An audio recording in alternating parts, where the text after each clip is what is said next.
이어서 다음 분의 말씀을 들어보죠. 이 양반은 주민 소비율이 낮은 것은 국내 대순환을 원활하게 하는 것에 대한 막다른 골목과 같고 새로운 도시화가 국내 대순환을 원활하게 하는 길이다 라고 했습니다. 사람 중심의 새로운 도시화가 가장 큰 내수다 이렇게 이야기를 했는데, 이 사람은 누구냐면 국무원의 참사인 초빙 교수, 국가발전개혁위원회 부주임을 지냈던 쉬센핑 교수입니다. 이 사람은 현재 도시로 나가서 일하고 있는 농민군이 1억 3,500만 명이 된다고 했습니다. 그리고 그 중에서 현재 지금 머물고 있는 도시에 10년 이상 있었던 농민군, 이 사람들의 숫자가 5,200만 명이나 된다는 것입니다. 사실상 그 도시의 주민인 거죠. 그래서 그는 재고분대 증가분의 개념으로 농업인구의 시민화를 가속화하자라고 했습니다. 그리고 이들 농민공들의 핵심 수요를 만족시키기 위해서 세 가지를 해주자고 했죠. 하나는 보장성 임대주택을 제공하고, 두 번째는 자녀 교육을 보장해주고, 세 번째로 기본 공공서비스의 균등화를 하자고 했습니다. 이 양반의 이야기는 상대적으로 이해하기가 쉽습니다. 내수 확대를 하려면 주민의 소비를 높여야 되는데, 주민의 소비를 높이기 위해서는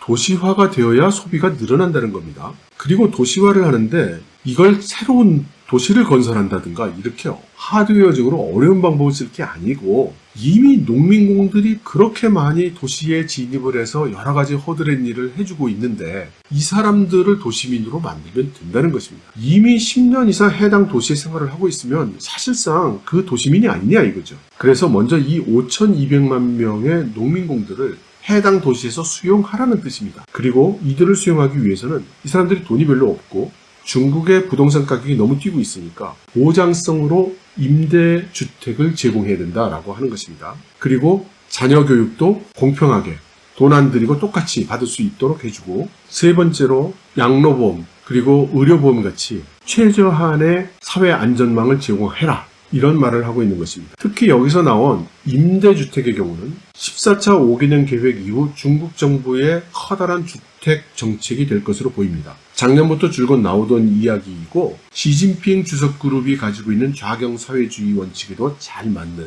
그런 정책이고 인민들에게 인기를 끌 수 있는 정책이기도 합니다. 문제는 여기에 필요한 재원을 조달할 수 있느냐는 것인데요. 그 얘기도 뒤에서 조금 나옵니다. 그 다음 나오는 교수님의 이야기는 제가 가장 이해를 못하고 있는 부분입니다. 그냥 간단히만 말씀드리겠습니다. 다름 아닌 2030년도에 탄소 사용을 최고조 피크에 도달한 다음에 2060년까지는 탄소 중화를 이루겠다라는 목표에 대한 것인데요. 탕야오 교수가 앞으로는 탄소 배출을 줄이는 데 국한될 것이 아니라 탄소 포획 능력까지 갖춰야 한다고 주장을 했습니다. 업종별로는 화석에너지 분야에서는 석탄 쪽에서 먼저 목표를 달성해야 되고, 여기서도 마찬가지로 재생 가능한 비핵 에너지 개발이 가속화되어야 한다고 했습니다. 그는 에너지 효율을 높이되 산업이 가치 사슬의 업스트림 쪽으로 확대되어야 한다고 했죠. 시장과 정책 수단을 종합적으로 활용해서 탄소 배출권 거래 시장을 활성화하고 탄소 배출권 거래를 합리적으로 정해야 한다고 했습니다. 다른 한편으로는 에너지 구조와 산업 구조, 에너지 효율을 정책적으로 조정하고 녹색 성장 관련 프로젝트에 재정 자금을 투입해야 한다고 이야기를 했습니다. 저 개인적으로는 이 중국의 탄소 관련 정책이 잘 이해가 안 됩니다. 물론 중국 같은 나라가 탄소 정책을 추진하는 것은 좋은 일이고 중국뿐만 아니라 인접국가인 한국에도 좋고 전 세계에도 좋은 일입니다. 다만 지금의 중국이 탄소 정책을 중점 정책으로 추진할 정도의 상황인가, 여기에 대한 의문이 있는 것입니다. 저는 이것을 두 가지 측면에서 해석하고 있는데요. 하나는 두 개의 중국 공산당 100년 분투 목표 중에 하나인 소강사회의 완성은 이번에 탈빈 정책이 성공했다는 선언과 함께 달성한 것으로 처리가 될 것 같고, 다른 하나인 아름다운 사회주의 강국 건설이라는 것에 관계가 있다고 생각합니다. 이 아름다운 사회 강국 건설이 그 내용이 사실은 여러 가지 정량 지표와 정성 지표가 함께 있습니다. 그리고 그 안에 여러 가지 환경, 녹색 성장에 관계된 지표들이 있기 때문에 그것을 달성하기 위해서 이런 정책 목표를 추진한다라는 해석이 하나 있을 수 있고요. 또 하나는 미국 및 서방 세계와의 억제 속에서 가장 문제가 되고 있는 에너지 안보 때문에 가급적 수입을 해야 되는 그런 에너지를 사용하지 않겠다. 그런데 그것을 드러내놓고 그것을 이유로 추진하지 않고 아름다운 목표, 녹색 성장, 환경보호 이런 것들을 내세워서 수입을 하지 않아도 되는 에너지로 중국의 에너지 구조를 전환해 나간다. 그것이 아니냐? 저는 그런 식으로 해석을 하고 있습니다. 그런데 100% 확신은 없습니다. 왜냐하면 탄소 정책은 제가 해석하는 것보다는 훨씬 더 중요한 의미가 더 있을 것 같기 때문입니다. 아무튼 다음 사람으로 넘어가 보죠. 장재엔 교수라는 사람이 한 발언인데요.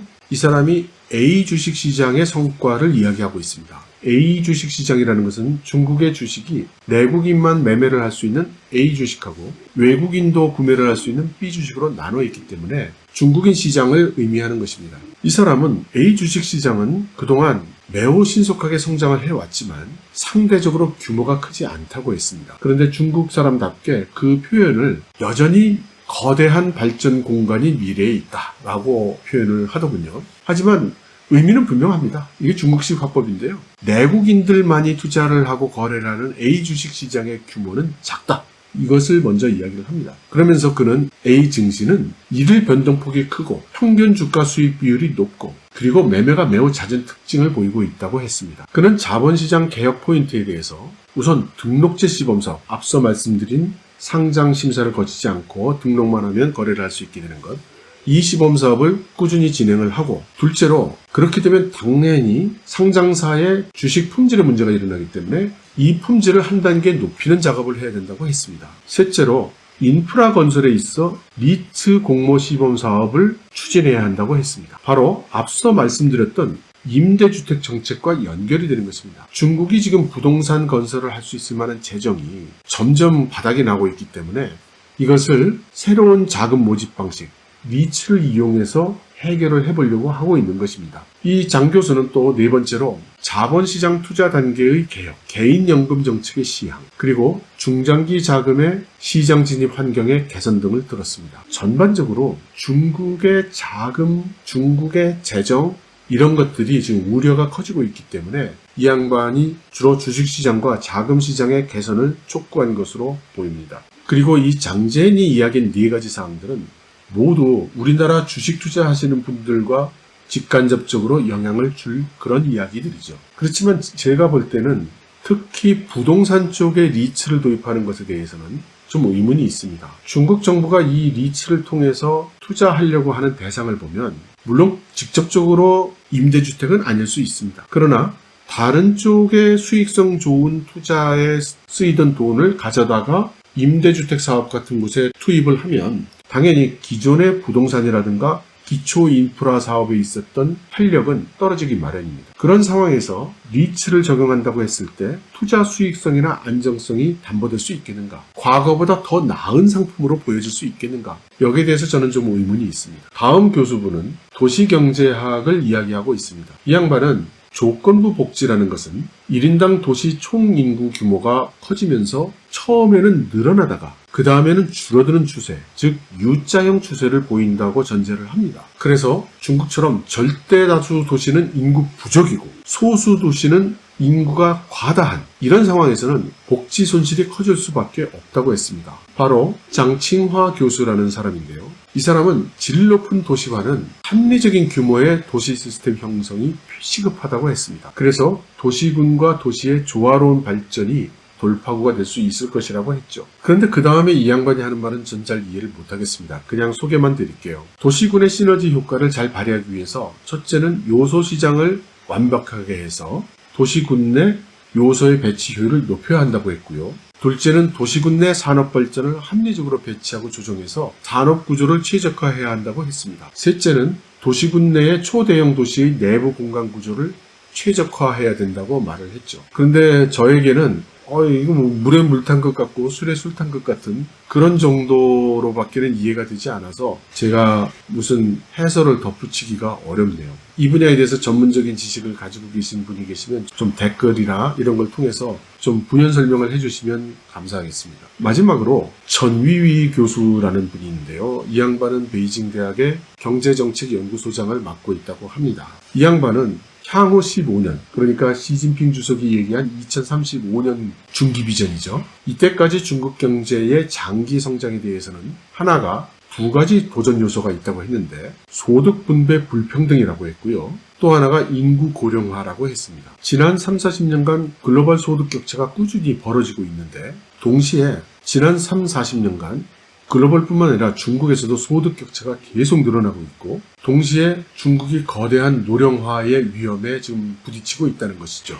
그래서 천 교수는 먼저 소득 분배 제도를 개혁을 해서 효율성과 공정성을 모두 고려한 정책을 재설계해야 한다고 했습니다. 둘째는 국유자산의 역량을 발휘해서 소득 분배 구조를 조정을 하고, 셋째는 교육의 균등화, 그리고 재정 지출의 소득 분배에 대한 합리적 평가를 추진해야 한다고 했습니다. 사실 이 양반 말씀도 저는 다 공자님 말씀처럼 들리는데요. 어쨌든 조금 생각을 해보면 사회주의 국가인 중국에 있어서 소득의 불균형이라는 이슈는 우리나라보다 훨씬 영향이 큽니다. 그런데 중국은 진작부터 소득 불균형을 나타내는 지표인 지니 계수 같은 것을 발표 안 한 지가 진작입니다. 그만큼 소득 불균형 문제가 심각해지고 있다는 뜻으로 해석이 되죠. 그리고 지난 30년간 고도 성장기를 겪으면서 일부 권력과 금력의 부가 계속 집중되는 현상이 일어나는 것을 전 인민이 목도를 했죠. 이 상황에서 미중 무역전쟁 그리고 팬데믹이 발생하면서 서민 경제가